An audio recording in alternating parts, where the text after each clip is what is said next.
to under the radar look at indie comics that you might not have heard of. I'm the moderator, David Hankins. It was my idea to do the panel because I'm a co-creator of such a book with these guys, Power Squared. When you go to comic book conventions, there's sort of two kinds of panels: there's the how-to, how to write, how to draw, how to find an artist for your writing, and then there's panels that sort of put a spotlight on, well-known actors, television series, all the things that are going on right now. I mean, there's spotlights on publishers and things like that. There's no spotlight on independent comic books that you may not be able to find at your local comic book store. I think we have a good panel. Thank you for watching. Yeah, thanks for coming. We probably could have had another 100 people up here because there's lots of independent comic book creators that are putting blood, sweat, tears, and cash into creating what they hope are stories you want to read and creating worlds that they hope you want to inhabit with them. But since this is our first panel, I wanted to have people on here who I already know and whose work I respect. So let's start off by introducing everyone. And I'm going to ask you to tell us something about your book as I introduce you. So Don Nguyen may be the best known person on the panel because he's a draw. He's tabled at many cons and is actually a guest here at Comic-Con. Yes, I'm a special guest. I'm down in Artist Alley H08, which is the first section of Artist Alley. So come by, say hi. Got a ton of fantastic books. Don is a comic book artist, a Marvel Upper Deck sketch artist, and the creator of Pablo the Gorilla, which is why he's here. Don, welcome, and tell us about Pablo. I will. Thank you very much for having me. Thank you guys for coming by and checking out all of our works and coming to listen to us. My book, Pablo the Gorilla, is about an albino cyborg gorilla that delivers pizza. He just wants to live his life. But the government that created him, they want their property back, and he's being hounded and hunted by something a little more sinister from his past. I did the book in 2019, funded on Kickstarter. I was relatively unknown at the time, but Dustin Nguyen, who is an amazing friend and a two-time Eisner winner for Descender with Jeff Lemire, did the variant cover to my book. So that was insane. And I am actually working on number 2 now, a few years afterwards, as I've been on over 16 Kickstarter campaigns successfully and 20 campaigns in total, amassing over $200,000 in background. Wow, so you're doing okay. Yeah. Thank you. Next to him is Cesa Ward, co-creator and co-writer of Delegates. Tina, welcome, and tell us about Delegates. Delegates, I co-write with Ben Lee. We're co-writers and co-creators. It's obviously self-published. It's a 30-issue comic book. We are now currently releasing issue 25, so we're nearing the end, which is exciting. Our comic is about Marla Drake, who's a bodyguard, an African-American bodyguard that goes to a fictional town in Africa called Fulawadabi to protect the president there undercover, but things go awry. There's a coup. They have to get out of Fulawadabi, but that's where everything gets interesting when Marla finds out that the president isn't who she thought she was. And well, I guess that she's AI intelligence actually, and so Android has been leading their country all this time. Okay. You find that out in the first one. Speculative issue 26. For Power Squared, my 2 co-creators are my twin sons, Paul and Trevor Hankins. Paul and Trevor. So I'm going to ask Paul to tell us about Power Squared. Power Squared tells the story of college-age twin brothers, Marty and Eli Powers, who discovered that when they were younger, they were granted superpowers by a magical kitsune, or a young Japanese yokai. And there's also a mad scientist named Dr. Atlas who also discovers their powers and wants to use them for his own nefarious purposes. So, is this your first comic book? I take it no for Don. It's my first project where I did it all by myself. So wrote, drew, colored, lettered, painted, and self-published. I'd done webcomics before that, but yeah, this is my first thing that I put out in terms of being a comic. Other people might know me from doing the Inktober project called Siren Song, where we were the first team to take all 31 of Jake Parker's prompts and go beginning to end as a complete story. So some people know me from that too, but yeah, first comic. Okay. Tina, question? It is somewhat. I had done another like a one issue called Guards of Dagmar, which was something I put together because I come from live action and I had put it together for after pitching it around. I put it together to try to help studios understand what it was, and so that was that. It's published on Comixology, but then really Delegates was really the first really big one that I have done and written probably so much for, because we have already written out the 30 issues. So it's definitely I would say really the first one. 30 issues is incredible. It is. Yeah. Yeah, we're nearing the end finally. It's sad, but also we started it, and, started releasing it in 2018, so it's been a long journey. Power Squared is our first comic book, and we kind of didn't know what we were doing. We just, hey, let's do a comic book. So, and we're issuing issue 15 on Wednesday, and we're working on issues 23, and we've written 24, 25. Yeah, we're working a little ahead, but yeah. So, did you intend to do this independent publish, or did you try to pitch it to a? You want to answer? For me, I wanted total creative control and control of my IP, or my project. I didn't want to hand that over to anybody because I felt like it was very much of that do-it-yourself punk ethos to be able to do that, and so it was never considered to pitch it. The only way I would pitch it is, once I've collected the entire first arc, I would then pitch it just so maybe I could get distribution. Right. That's about it. Okay. How many arcs do you first arc? For me, it's just going to be a 3 to 4 issue first arc, and then the dream would just be to have other creative teams take over in terms of writing and all the other chores, and I can just stick to doing pencils and maybe inks. Tina? For Ben and I, we definitely were always thinking to go independent. I think because both of us kind of came from the indie live action world, and we knew that now we had the ability to self-publish ourselves, so we didn't really want to have to go through the hoops of trying to get a big publisher. Now we did try to, after we had our first issue and stuff, we did send out to publishers to see if there was any interest, but we also were always with the mindset is like, if they didn't want it, it's no big deal, we're gonna do it ourselves anyway, and we were always pretty committed to doing that. So I just think nowadays it's, you really don't need that permission anymore. We have this wonderful ability that we never had before to publish and go straight to our audience. So if you've got a story to tell, just go do it. There's just no reason that you should just be waiting for rejection letters. Just keep doing it. So we did it. We actually, after we had done, I think 5 issues, sent something off to Image, and we did not hear back, which is sort of the new no these days. Yeah. So, it stopped us. We just, and it was the idea that they could say yes or no to your creative team was a little like, okay, I don't read into that too much. Yeah. And Yeah. so no, it's nice to have the freedom to. And you have that ability, even when you guys, like, after you finish your first arc, you get a trade. So maybe you go to a publisher with a trade and say, hey, you want to publish this trade? What are you doing yourself? And you go distribute to like libraries or go distribute to a lot of places. So they're very excited. Let's say. We're sort of, I think, as a group, tired of the first one. Tired of the what? We've done the first 5 issues.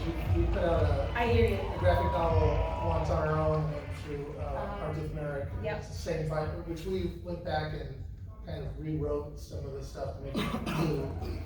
The drawings and stuff were the same, but we're like, okay, we've done the first 5. We've done the first 5. But yeah. So, how long does it take you to? Don, you've done this since 2019. How long did it take you to do the first? Like 20 years. No, it took me, just because I was doing other projects on and off, I'm apparently always doing multiple projects at the same time. It took me probably about 2 years in total to get it done. And that's, everything from, drawing it out, to the inks, to the coloring, to the lettering, to, product design and editing. And obviously that was 2019, I'm in 2022 right now. I'm working on number 2, doing fine pencils for that. But, it's a process, and if you're doing crowdfunding, I feel like people are very understanding that for indie creators, there's other things going on in their lives, other projects as well, and they've been very kind, and it's always great to get feedback. And people are still discovering Pablo. 2019, 2020 was supposed to be the year I did a ton of cons. I got accepted into 7 or 8 fantastic conventions, and then the pandemic hit, and it wasn't until 2021, towards the latter half, fall of that year, that I started touring with the book, and now it's picking up steam and getting more eyes on it. So you never know what the situation is, and for me, I feel like do the best you can. If you're looking to crowdfund, I don't know if anybody here has interest in that, but always make sure that you have your product complete before you go to launch, because it's so important to deliver. And once you deliver, people recognize that. And like I said, I've been part of 20 campaigns now, and I work with people who have that reputation of just delivering time after time quality products, and people know that's a person that delivers, that's a team that delivers, and they'll come back for that. Right. So, I want to take us to the first issue.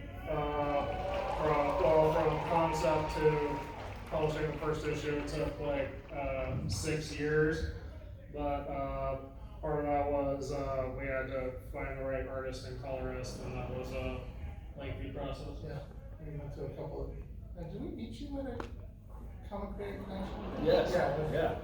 We met each other. Was it San Diego or WonderCon?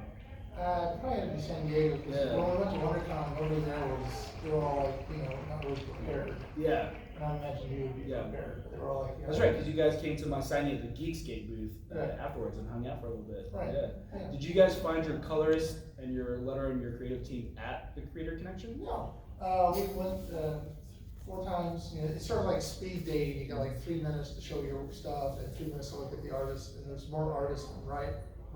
No, there's more writers than artists. Or like double the number of writers versus artists. And so you get like 3 minutes with them, and it's like speed dating, and we never got a date out of it really. Oh, no. We came close, but then we had to find the artist through actually a Facebook page where it was kind of match artists and writers. Oh yeah, together. connecting comic book writers and artists. Right. Yeah, that Facebook group. And that's how we found the first artist, and we used for the first 5 issues. And then we also got the colorist, our first colorist through that. And then we did the first 2 issues, and we showed them to Chip Mosier, comicsology. He was really nice with us at the time. And he said, oh, the writing's okay, the art's all right, lettering needs a little improvement, which was Trevor's first lettering. But your color's better than. And so we're like, could you help us find one? And so he went to SCAD, Santa College of Art and Design. Hooked us up with a couple of professors there, we put out the word, and we ended up hiring sort of a friend of the person we were trying to get. Even better. Yeah.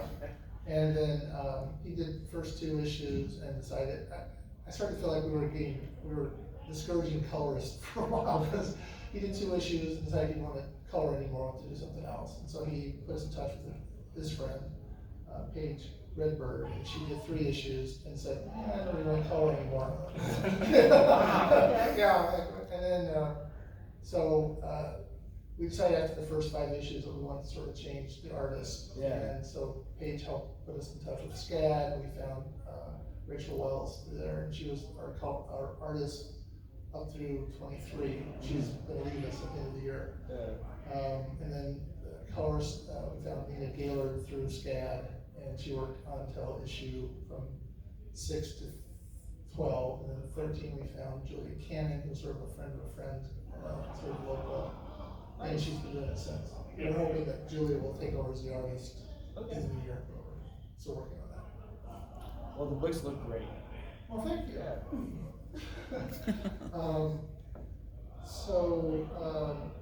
What makes your book stand out from other books? Oh, are we starting with me again? We can do, or it's Starting up to with you. you. My books always look fantastic.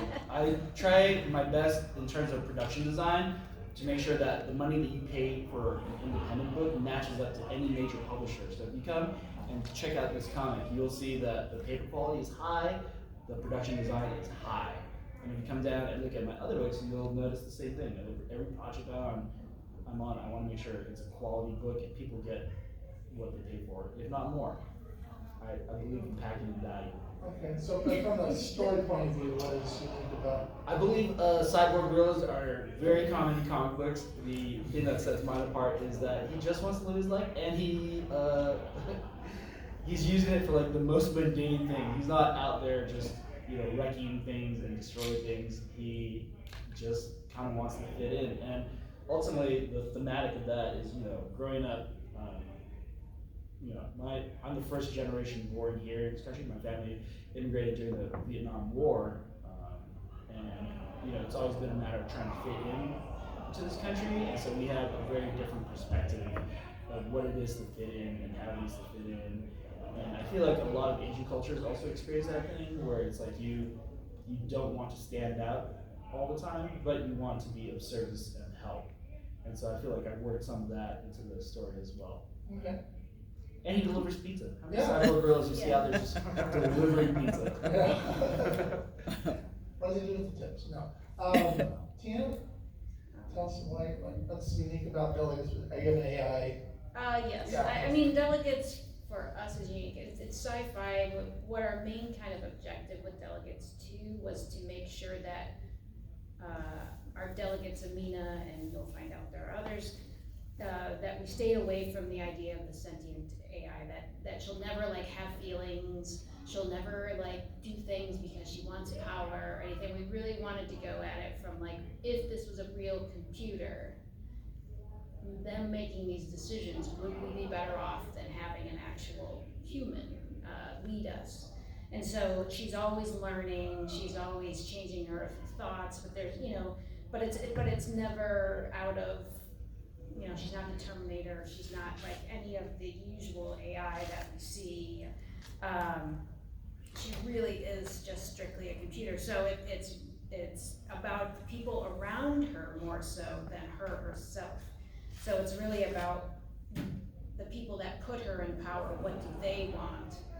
The people that have created her, what do they want from her? So it's really about humans kind of control over this technology and what they will do with this technology. Not that the technology will take us over, but what we are going to do with it. So that was very important to us, and obviously, Marla, who's African American, goes into an African country, and our whole series is set either in Fulawadabi or a lot of fictional other countries, and it's so we really had to dive into, we would take a country in Africa as an example and really research that country, and it was really important for us to be as true, I mean, it's a fictional piece, but to be as true to, these African nations as possible. So I feel like there isn't a lot of comics that, for one, don't have that have mostly people of color in it, and maybe one white person. So it's there's not a lot of that, and there's not a lot of comics that are set in other countries like this that we don't know. So we were very excited to kind of dive into that idea and to do the best we can. Obviously, I'm not African, Ben isn't African, but we really wanted to try to do it as much justice as possible. We were always very nervous about diving into something that's not our world, but at the same time, we wanted to actually tell a story that's not being told, and then hope that other stories will get told by the more appropriate, I guess, people down the line. So it's a lot about, it's sci-fi, but it's a lot about politics as well, and what big countries control little countries for resources, and that happens all the time. So yeah, so it's a big, heavy comic, but it is very fun and action oriented as well. But yeah, there's a lot of stuff we're saying in it, I would say. Okay, Paul, let's do, what makes Foursquare different? Well, not just, there's the identical twin angle for the protagonist, but we also tried to not lean too heavily on. Try not to lean too heavily on stereotypes. There are similarities with twins. There are similarities, but they're also still very different people. Different interests, and we reflect that in the powers. Marty and Eli have to share a set of powers. They can only use one particular power at a time, but they also have their own individual powers. And then there's also how we combine the mythical with the scientific. Right, because we have sort of some Japanese. Yeah, we have, and also the Japanese anime and manga influence, because Turner grew up with that, so we tried to put that in there. Okay. So, what made you choose Africa as a place to set this? There's a lot of third world countries by Africa. Gosh, I think that when I came into the project, Ben had this kind of idea already, and he just needed somebody to kind of help flesh it out and create it and get these characters and work on it overall. So that little germ of an idea was definitely from Ben. So I'm not sure why he picked it. I mean, he knew I loved the name of the country. I thought Fulawadabi was a great name, and he had already picked that. And then really from that little bit, we branched out and figured out the rest of these other countries and where they were located. I think, I don't know for Ben.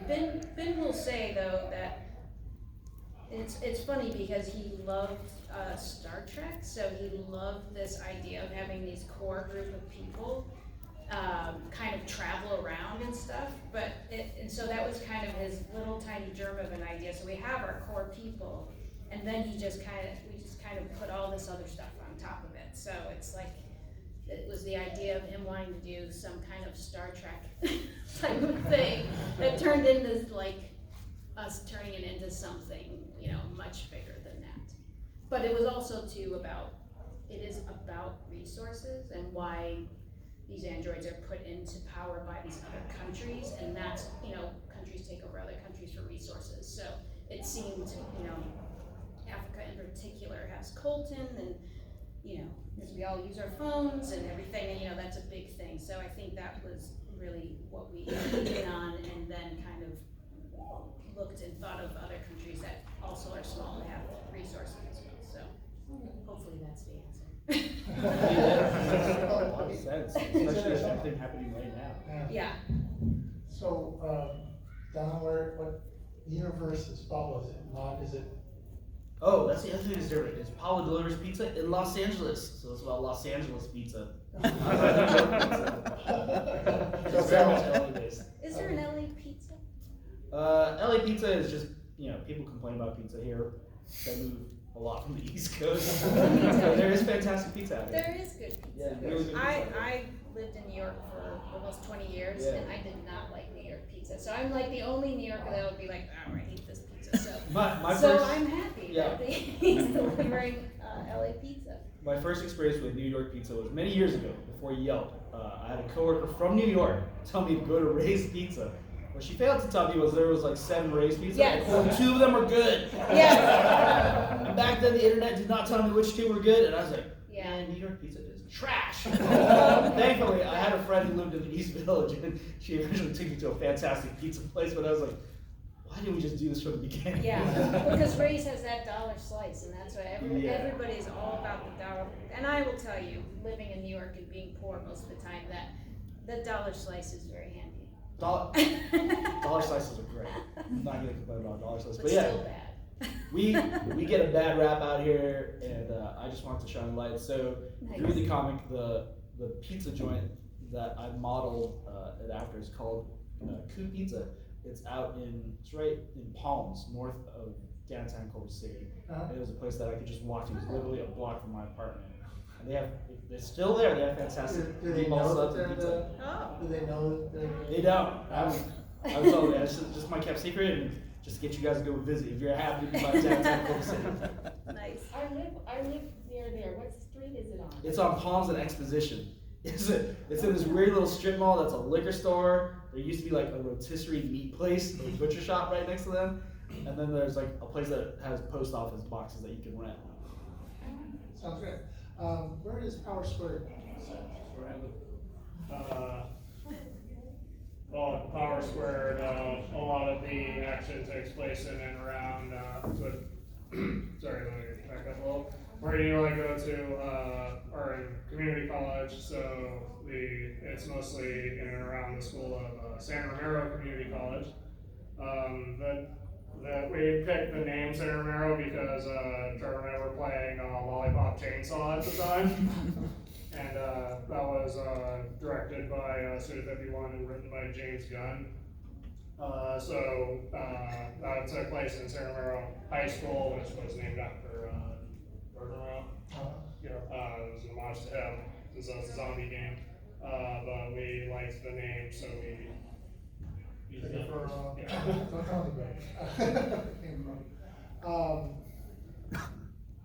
Now what is,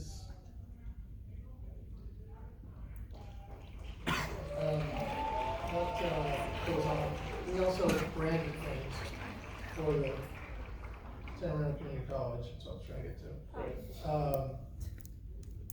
Because it's there, we have our newsletter is called Hound Dog's Howl, which is the name of the campus paper. And if you actually go to the website and want to sign up for our newsletter, you actually enroll at the school, which is a simple one thing. Yeah, we were trying to do something with the actual location. Let's ask, how do you fund your books? You're the whole package, so you don't really, it's time that you're not spending on somebody else's work, I assume. Yeah, so a lot of my stuff, I'm freelance, so in terms of Pablo the Gorilla, that was done on Kickstarter. Like I said, I've been a part of 20 Kickstarter campaigns now. My very first campaign that I was part of was a failure, and I learned a lot from that. So technically 21 campaigns, 20 successful campaigns. But yeah, it's always a joy to work with other people, especially when they're teams that are productive, and you learn a lot from them. So these Kickstarters are not necessarily yours, you're on the team that's. Yeah, I'm usually on the team. The only one that is completely mine is Pablo. Okay. Yeah. Tina, how do you fund Delegates?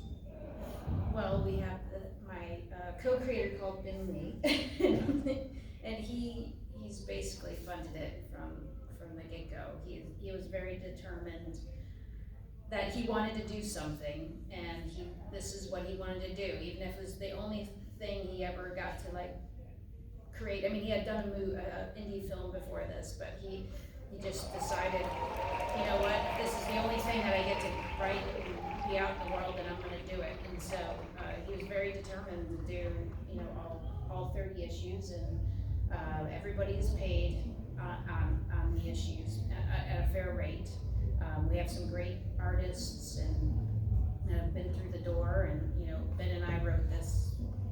We finished it in 2017, but yeah, I mean, that was really basically. I know that not all people have that lovely luxury of having somebody that works in IT being able to fund it, but I think that if we certainly didn't have the money to kind of continue it, we definitely would have gone the Kickstarter route, because I think the Kickstarter route, I mean, now it seems like even bigger for comic books, even more so than when I was doing for live action. So I feel like that's such a great way to go, and it seems like even a great way to market your comic book now, and it's more than just raising money. It really does help to give you a little marketing boost. Yeah, it's as well. Really less of raising money. I feel like at this point it's more about pre-sales and audience building. Yeah, for sure. Yeah. I would encourage everybody to definitely think about Kickstarter too, and that, I'm sure you will have come across it. It is about building that audience before you go into Kickstarter. Yes. Because if you go in that Kickstarter thinking that Kickstarter is gonna build your audience, you're not gonna win. You're gonna fail. So you have to make sure that build out your audience before you even get to Kickstarter. Be modest in terms of what money you're looking to raise first and foremost. I have experience with it, not in comics, but I've noticed definitely in comics it's built up quite a bit. And it's really a wonderful way to get yourself going. Yeah, and it's an amazing community. Yeah, for sure. I pay for it out of, I guess I'm like Ben, I Yeah. pay for it as it goes along. We did a Kickstarter when we did the graphic novel, Yeah. and we made the money that we were, hit the goal. But, Yeah. And then the second Kickstarter was we kind of like somebody else's, Yeah. we're both published or available in Arctic America. Yeah, we both are, yeah. And they decided to do BDs for both books. Their idea, what they want to do is translate them into French, and it's all in France. Yeah. And that Kickstarter was a little tighter. I mean, again, I felt like we'd already done these issues as a Yeah, Kickstarter that's thing, true, and, yeah. It was hard to find, the same people go back to the well again. Yeah, yeah. What was your experience like with that? With the Arctic America? With RS Merit. I mean, I think, I'm glad I mean, you should be happy with RS Merit because we learned some things.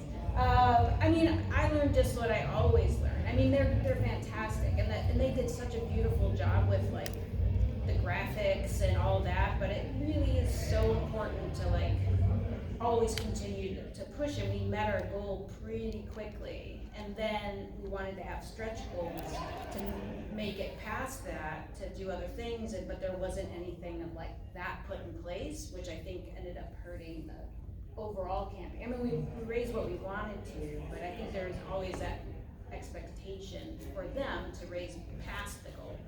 But, I mean, it really is a learning, that you have to, you can't just keep going back to the well and keep telling people, okay, just give me more money. You gotta give them a reason to want to give you an additional. And so those stretch goals are so important to have, like right out of the gate. Like as soon as you make your goal, you should have something else to give so that you can talk about something else. You just can't keep talking about the same thing because that's just not gonna help. One of the things that kept coming up with our Kickstarter, we actually had Catherine Calamia paid her to advise us. Yeah. And one of the things she kept harping on was variant covers, which we had none. Yeah. Again, this is sort of, it's issue to issue. I'm not thinking, hey, I'm gonna spend extra money on a cover. Yeah. But that was like a really important thing for her, that we should have more variant covers. Is that something you found to be true, Don? Like I mentioned earlier, I was very lucky to have a two-time Eisner winner do my variant cover. Yeah. But for me, actually, on my campaign, his cover didn't outpace my own cover. So most people, when they come to buy, they usually buy my regular cover, and fans of Dustin will come to buy his cover. Or just people who like the fact that they can get something scarce or very limited will come to get it.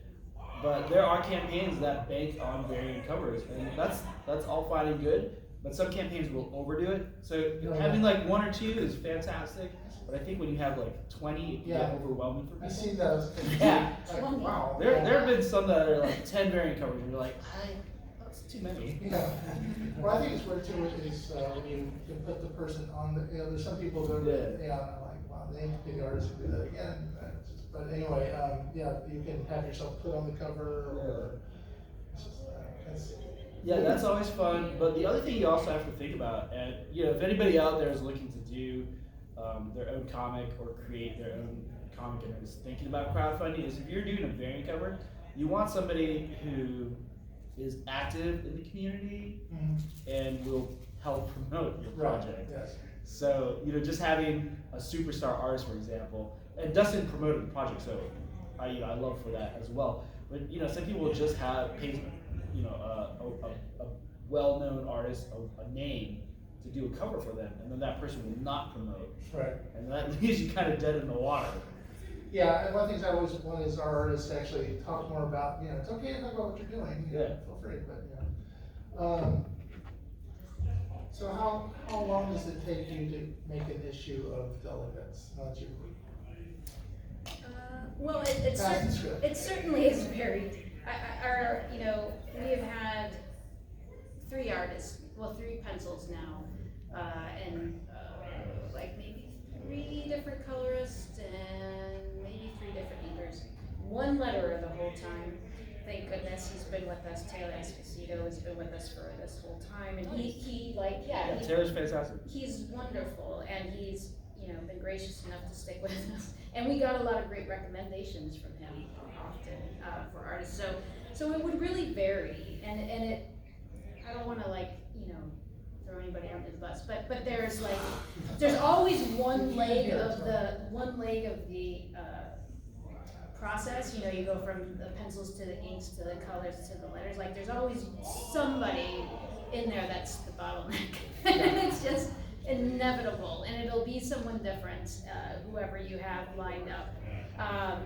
And a lot of the people that work on Delegates also work in the industry, and Ben is very gracious with giving them the time they need to, make it happen. Drawing. I mean, right now Kendall Gates has been our artist for.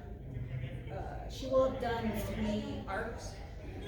So she's really quick, and we have like a very set schedule. Like at the end of the Friday, she'll say, okay, this is what I have for you this week to look at.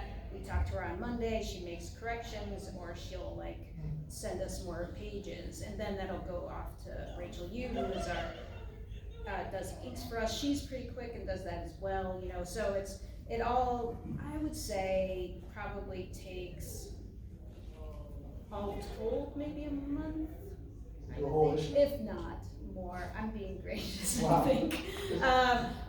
We seem to release every other month, so it all does kind of vary. I mean, it's we'll have something happen to one of those links in the chain where they're like, we need more time, but, so it's, I'm probably being nice saying a month, but I figured that it takes some time. It takes us like 5 months. Really? Yeah, Well, it doesn't because, take us that long. well, part of it is I have to pay for it, so Yeah, okay. English pages would, I'd be living on the street. I hear So they have, everybody can do 8 pages, and it's a 20-page comic book. Mhm. So it takes like the artist 3 months, and then the colorist is supposed to lag a month behind them, Yeah. and then the letter is a month behind the colorist, so it would be 5 months. to do the issue. Well, because we usually do not have that, because we usually will have Kendall do 6 pages, and we send it over to Inks right away, and then she does 6 pages. And Now, then well, we have this, our artist inks, so it takes her. oh, that's it, yeah. We had that happen with us once, and then we realized, with Felipe, that did did like 4 of our issues, he's like, this is too much, we need to get someone to do inks. We're like, all good, let's make that happen for you. So yeah, I think that might help us Mhm. with having someone different for every Now, chain. did you hire, when we were hiring a colorist, there's this little intermediate step called Flatting. Yeah, flatting. flatting, yeah. Yeah. Did you look at that? Well, we went straight to colorist.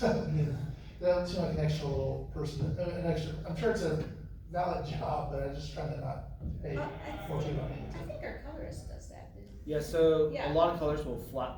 Yeah. Work. Basically, flatting is where you block out colors just to make the colorist's life easier. So, I flat my own work if I'm coloring, and I'll go and block everything out, and then I'll come back and render every single layer after that. So if you want to just save that step, flatting can cost anywhere between I would say, depending on the person and how experienced they are, $8 to maybe $15. Generally average about $10 Page. a page. Yeah. Yeah. And some colors don't want to bother with it. They're like, go get a flatter, I don't want to do it. Yeah, no, our colorist maybe doesn't know this. Yeah. No, but she does the whole thing, so. Yeah. We usually get, from the artist, she does 2 layouts of every page. And we all have to sit down and say, okay, we like A and B, or we like this panel from A and B finish from B, and she has to sort of make it work. And then she has pencils that we look at, and then if we like the pencils, then she has inks. And once we approve the ink, she sends us the tips, and then we send that on to the colorist. So that's what we have kind of this little Yeah. lag in the process. If that's ideal, it takes longer sometimes. They can only get to 6 pages that month. Yeah. I'm not gonna ask you how much you spent, or I guess Ben has spent on them. Yeah. You're free. Yeah, I am not free, but No, Ben but- has paid me as well, which Oh, is wow. very, very nice, yes. Good for him. I'm not gonna ask how much all that cost, but have you made money on Delegates? I mean, no. I mean, to say that we've recouped our money, no, I would say not. But I think for Ben, and it's never really as much been about making money for him. I mean, he also would love to get his money back, of course. And I think that eventually he can. That's the great thing about doing even something digital, is that it's going to live out there forever. And then it's like, if you have 30 issues, I think that helps us too, because people will go to it and say, oh wow, there's 30 issues.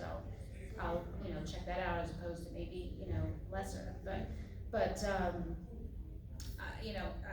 I think eventually there's chances for it, and we're also, also have been talking to somebody about developing it into a TV show. So, even if something like that happens, then he'll get his money back. But but I don't think for Ben that was his goal to make all this money. I think it was really his goal is that he wanted to tell this story, and let's do it, and whatever happens, happens. So yeah. Yeah, I know with us, we have not made our money back, and Yeah. I won't say how much, because my wife said like that. But she knows. We have to We've got write 10 it up. minutes left, Okay. so. Okay, we'll have it. Yeah, I think oft is the refrain heard from comic book creators that you do not get into comics for the money. No, Exactly. no. It is, hopefully a gateway to other things. So where I would make my money is actually on client work, like doing commissions Yeah. and stuff like that. But in terms of producing the comic, the lucky few make money Right. off of it. There's some people that live off Kickstarters too. Yeah. There are, but It's even like if it you, turns into a lifestyle following Yeah. on Kickstarter. I can't. but even if you look at that, you have to look at the overhead that's involved in Kickstarter. So, that's the cost of production, the cost of shipping, the cost of all the packing materials. And sometimes people don't even think that. People don't think about that when they set up their Kickstarter campaigns, which is, is a huge pitfall for a lot of people. They discover afterwards that, oh, I didn't plan correctly for these, and now I'm really in the red. So, those are considerations. So when you see, for example, I sell Pablo at $6, but on a Kickstarter, I'll charge you $10 for the most basic tier. And people don't realize that cost is not only for the price of the book, but the cost of production, Right. and that you're giving to the project in the hopes that more and more things get There are produced. people that sometimes they'll put, usually it's, I'll say covers where there's girls with big breasts, and they'll hit their mark and go up to $100,000. Yeah. And, but there's some people, at least to me, they have a Kickstarter going in, and they'll start another Kickstarter, well, that Kickstarter's going in, it's like, I can't. Yeah, I can't follow you that way. that can be very overwhelming. Yeah. But yeah, every now and then somebody will just strike it big. Shout out to David Pepos, he's a really good guy. He had a fantastic book called The OZ, which funded, and it was, I think, his first campaign. He's backed tons of campaigns. He's a super backer, Right. so he's deep into the community. But when he launched that book, I don't know if he was expecting to hit the numbers he did, but he ended up, I think, at $56,000 when all was said and done. Wow. So every now and then, and that's a guy who's read Spencer at Locke. He's now working on Savage Avengers. So he's clearly a good writer. People know his work, and he has the fan base. When he parlayed it into that kid, he was one of those guys who was just lucky enough to hit it. He had solid artwork, solid story, and people really loved the product. And people kept sharing about it. So that's the other thing. It's you're talking about, Tina. It's you need to tap into a community, and you need to be a part of the community in order to just promulgate what you're doing and propagate what you're trying to do, and pontificate about it. Yeah. We hope that other people will come out and soapbox for you, which is the best. Yeah. Yeah. I don't know how much time we have, but I want to make sure, how would people find out about Pablo the Gorilla if they really want to find out more about, besides you're here at the con, but I am on Winning It, which is my last name. It's not on my shirt, but it's essentially the most common Vietnamese last name is Nguyen. It's spelled Nguyen. Just add an INGIT to that. It's trademarked. I'm on almost Nice. every social media platform under that, and you can find out all my work. Or just come down to Artist Alley and pick up a business card. Hopefully, pick up some wonderful stories and artwork. And we're also doing a scavenger hunt, so come by and pick up a card and pick up some free swag from a ton of fantastic creators. Tina. You can also find Delegates on Delegates the Comic. We are available on Amazon Kindle, was once Comixology. You can find us there, and you can also find us on Instagram at Delegates Comic, and on Twitter for now at Delegates Comic, I believe. Yes. And I have cards. If anybody wants. You're also on artismeric.com. Also on artithmeric.com, where you can buy a printed version along with you guys. You can buy a printed version of the comic as well. Okay, we have a website, powersquarecomicbook.com. You can sign up for a big newsletter there called Hamdog's Howl. Our issues are available on Artithmeric. They're also available on Indie Planet in digital and print format. And we're also on Global Comics, and we're also on Kindle, formerly Comixology. We were on doing Kindle and on Comixology when they were separate things, and then Comixology, I can't find our listings there anymore, so I assume they just dropped this, and so we're still on Kindle, which is now Comixology. Yeah. Comixology is now pronounced Kindle. Yeah. Yes. Comixology. Yeah. Yeah, it's been unfortunate. I heard It's from a lot of unfortunate. people on Comixology. Oh, and the sponsors of the Creator Corps here at LA Comic Con. If you go to Collector's Paradise or the comic book, you can also find my comic. Okay, so you are available in store. I am in some shops, yeah. So you shouldn't really be here. No, I'll see you guys later. All right, does anybody have any questions? Hey, great. Yeah, so if you have a comic book, so it is Kickstarter, there's like webtoons, right? Where are other venues where you can try to make money out of your own comic book? I mean, if you're not going to the big publishing companies. Right. Like you said, Global Comics has a compensation model. It's an aggregate compensation model. How's So it called? Global, GLOBAL, Comics, COMIX, as an Xavier. And it's a digital reader. You don't have to have like a Kindle. You have to have a Kindle, but then we just can look at it Yeah. online. And then there are fantastic library programs out there. Shout out to Library Pass and my friend Moni, who helps to run that. They will pay you when people check out and read your book. So that's another type of platform. So look at library platforms. There's a few of them. Library Pass is the other. I forget. There's another really big one, but I can't remember the name right now. What is it? Hoopla. Yeah, Hoopla's the Yeah, other I one. Yeah. So it's library what?